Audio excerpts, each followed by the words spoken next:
Hello friends, welcome to Sukash kitchen. இன்றைக்கி இந்த வீடியோவில் என்ன பார்க்க போகிறேன்னா, எளிமையான முறையில் சாம்பாரும் உருளைக்கிழங்கு பொரியலும் செய்து காட்ட போகிறேன். வாங்க வீடியோக்குள்ளே போகலாம். அதுக்கு முன்னாடி தேவையான பொருட்களை பார்த்துருவோம். அடுத்து அடுப்பில் ஒரு பாத்திரம் வச்சுட்டு தேவையான அளவு ஆயில் ஊற்றிக்கலாம்.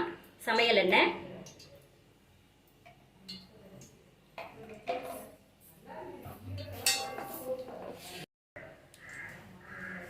அடுத்து கடுகு போட்டுக்கலாம்.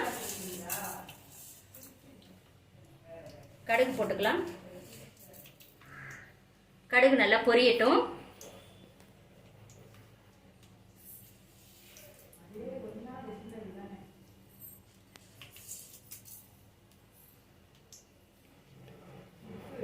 கடுகு நல்லா பொரிஞ்சோட வெந்தயம் போட்டுக்குவோம். சிறிதளவு வெந்தயம், கொஞ்சம் ஜீரகம், எல்லாம் மூணு சேர்ந்து பொரியட்டும்.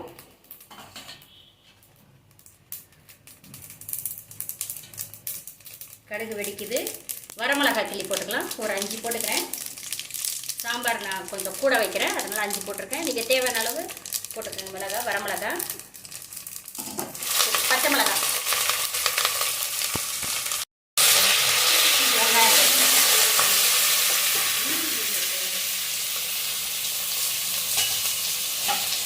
கடுகு, வெந்தயம், ஜீரகம், வரமிளகாய், கருவேப்பிலை, பச்சை மிளகாய், சின்ன வெங்காயம், சாம்பார் வெங்காயம் போட்டிருக்கேன். வெங்கிருச்சி வெங்காயம். பெருங்காயத்தூள் போட்டுக்கலாம். தேவையான அளவு போட்டுக்கலாம் பெருங்காயத்தூள்.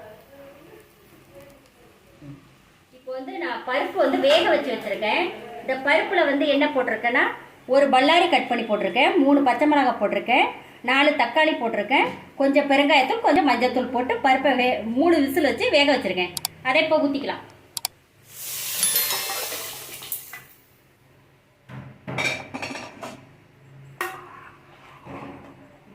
அடுத்து காய் கட் பண்ணி வச்சிருக்கேன், அதை போட்டுக்கலாம். காய் கட் பண்ணி வச்சிருக்கேன். உங்களுக்கு தேவையான காய்களை போட்டுக்கலாம்.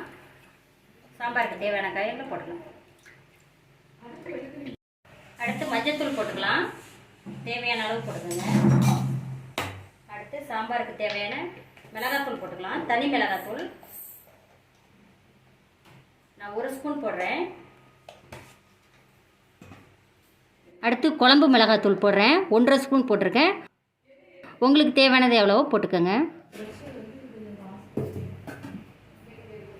அடுத்து சாம்பாருக்கு தேவையான உப்பு போட்டுக்கலாம். நல்லா கலந்துக்கலாம். சாம்பார் எவ்வளோ தேவையோ அவ்வளோ தண்ணி ஊற்றிக்கலாம். அடுத்து புளி ஊற்றிக்கலாம். புளி கரைசல் ஊற்றிக்கலாம். தேவையான அளவு ஊற்றிக்கோங்க.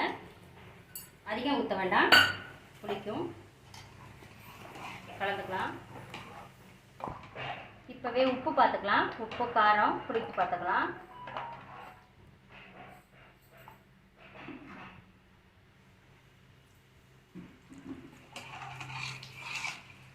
கரெக்டாக இருக்குது, எனக்கு கரெக்டாக இருக்குது.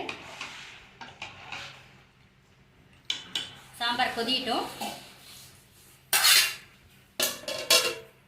நல்லா கொதிஞ்சிருச்சு. இப்போ நான் காய் சாம்பார் செய்து காட்டியிருக்கேன். உங்களுக்கு இட்லி சாம்பார், கீரை சாம்பார் செய்து காட்டுங்க அப்படின்னு கமெண்ட்ஸில் சொன்னீங்கன்னா நான் இன்னொரு வீடியோவில் போடுறேன். கொத்தமல்லி போட்டு இறக்கிடலாம். சாம்பார் ரெடியாச்சு. அடுத்து உருளைக்கிழங்கு வறுவல் செய்கிறது எப்படின்னு பார்த்துடலாம் வாங்க. அடுப்பில் பாத்திரம் வச்சுட்டு ஆயில் ஊற்றிக்கலாம். சமைக்கிற எண்ணெய் ஊற்றிக்கலாம். தேவையான அளவு ஊற்றிக்கலாம். அடுத்து கடுகு போட்டுக்கலாம். கடுகு பொரியட்டும்.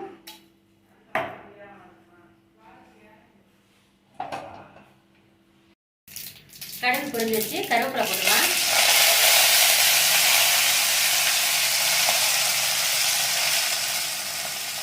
அடுத்து உருளைக்கிழங்கு போட்டுக்கலாம்.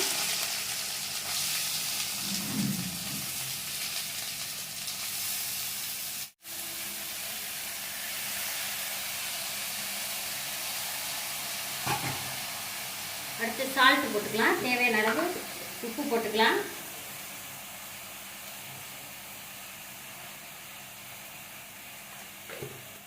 மஞ்சத்தூள் போட்டுக்கலாம்.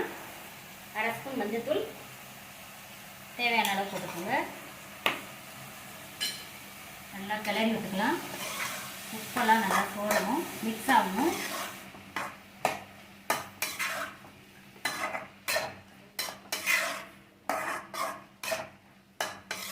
உருளைக்கிழங்கு வேக வச்சு பண்ணலாம்.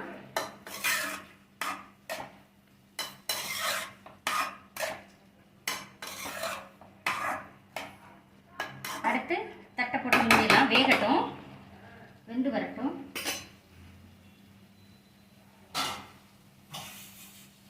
வேகட்டும். இடையில திறந்து கிண்டி விட்டுக்கலாம். கிண்டி விட்டு பார்க்கலாம். உருளைக்கிழங்க ஆயிலே நல்லா வேகணும். உருளைக்கிழங்கு வெந்து வரட்டும். மூடி போடலாம்.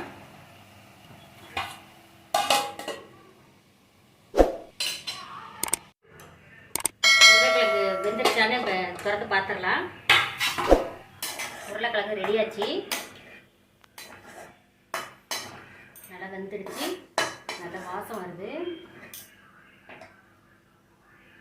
வந்துட்டு இப்போ வந்து பெருங்காயத்தூள் போட்டுக்கலாம். பெருங்காயத்தூள் போட்டுக்கலாம்.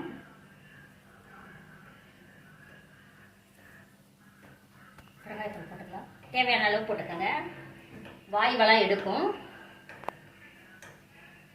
உருளைக்கிழங்கு சிலவங்களுக்கு கால் கையெல்லாம் வலிக்கும். அடுத்து கொத்தமல்லி போட்டுக்கலாம். கொத்தமல்லி இலை போட்டுக்கலாம். அடுத்து கருவேப்பிலை இலை போட்டுக்கலாம். போட்டு ஒரு கிளறிக்கலாம்.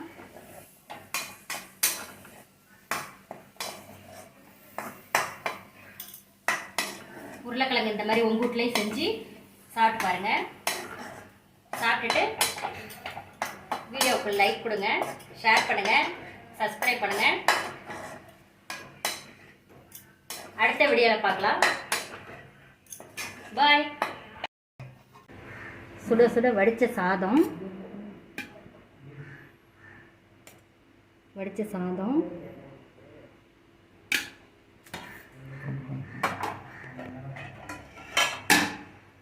சூடான சாம்பார்,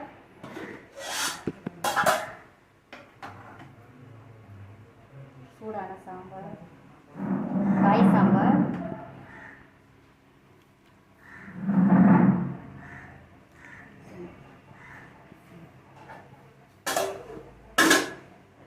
ஏற்கனவே பீட்ரூட் பொரியல் எப்படி செய்கிறதுன்னு வத்த குழம்பு வீடியோவிலையே செஞ்சு காட்டியிருக்கேன். வீடியோட லிங்க் கீழே கொடுக்குறேன், எல்லோரும் போய் பாருங்கள். இந்த சாப்பாடு தான் எங்கள் வீட்டில் மதிய சமையல். உங்கள் வீட்டில் என்னென்னு கமெண்ட்ஸில் சொல்லுங்கள். இந்த வீடியோ பிடிச்சிருந்துச்சுன்னா லைக் பண்ணுங்கள், ஷேர் பண்ணுங்கள், சப்ஸ்கிரைப் பண்ணுங்கள்.